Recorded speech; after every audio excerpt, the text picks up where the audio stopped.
உங்கள் ரோஸ் மறுபடியும் வந்துட்டேன். இப்போ பார்ட் 2. இப்போ வந்துட்டு ஜெர்மனியில் வந்துட்டு ஹிட்லர் இருக்காரு. அவர் வந்துட்டு இருக்கிற ஆளுங்களையெல்லாம் சேர்க்குறாங்க.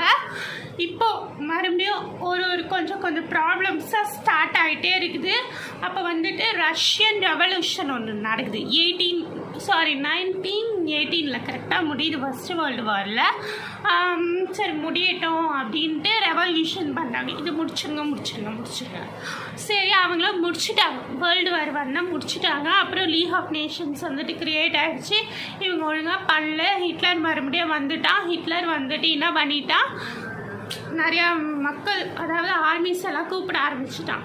இப்போ வந்துட்டு கொஞ்சமாக அந்த கோல்டு வார் பீரியட் வந்துட்டு 1940 அதாவது 1950 அபவ் தான் அந்த மாதிரி கோல்டு பீரியடு. இப்போ வந்துட்டு பார்த்திங்கன்னா கொஞ்சமாக என்னது எல்லா நாட்டுக்கும் சண்டை வர ஆரம்பிச்சிச்சு. மறுபடியும் என்னாச்சு, ஆஸ்திரியா ஹங்கேரிக்கும் மறுபடியும் சண்டை ஆஸ்திரியா ஹங்கேரிக்கு சர்பியா மேலே கோன்றதுனால மறுபடியும் வார் தொடங்க ஆரம்பிச்சிச்சு. இது எப்போனா 1939 ஆரம்பிக்குது. இந்த வேர்ல்டு வார் 2 ஸ்டார்டிங் 1939. அதுக்குள்ளே வந்துட்டு என்ன ஆகுது, நிறைய சண்டை நடக்குது. மறுபடியும் இதில் வந்துட்டு ஜப்பான் என்ன பண்ணிட்டாங்கன்னா செகண்ட் டைமில் வந்துட்டு என்னது பெரிய ஈஸ்ட் இந்தியா, அதாவது என்ன சொல்லுவாங்க, அவங்க தான் அப்படியே ஈஸ்ட் ஏஷியாவில் வந்துட்டு ஸ்ட்ராங்கஸ்ட் நேஷனு அப்படின்ட்டு ஃபஸ்ட்டு வேர்ல்டு வாரில் சொன்னாங்க. இப்போ அதை நினச்சிக்கிட்டு அவங்க வந்துட்டு மறுபடியும் வாருக்குள்ளே என்டர் ஆகிட்டு இவங்க தேவையில்லாமலே இவங்களுக்கு ஒரு பிரச்சனையுமே இல்லை. இவங்க வந்துட்டு என்ன போடுறாங்க, ரஷ்யாவில் எங்கேயோ நினைக்கிறேன் நான், ரஷ்யாவோ யூஎஸ்ஏவோ எங்கேயோ அதில் ரஷ்யா அதில் வந்துட்டு இந்த ஆயில் ஃபேக்ட்ரி நடத்த பார்த்து இவங்க வந்துட்டு என்ன பண்ணுறாங்க, பாம்பு போடுறாங்க.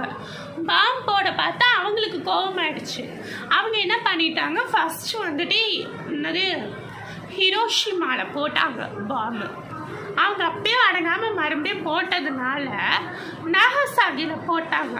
அப்போ என்னாச்சு, கரெக்டாக அந்த வால்கன் அங்கே தான் இருந்திருக்குது போல். அந்த இதெல்லாம் நெருப்பு கிளம்பு வந்துட்டு ஏறி வந்து அந்த ஜப்பான் அந்த ஹிரோஷிமா நாகசாகி வந்துட்டு ஃபுல்லாக அழிஞ்சு போயிடுச்சு.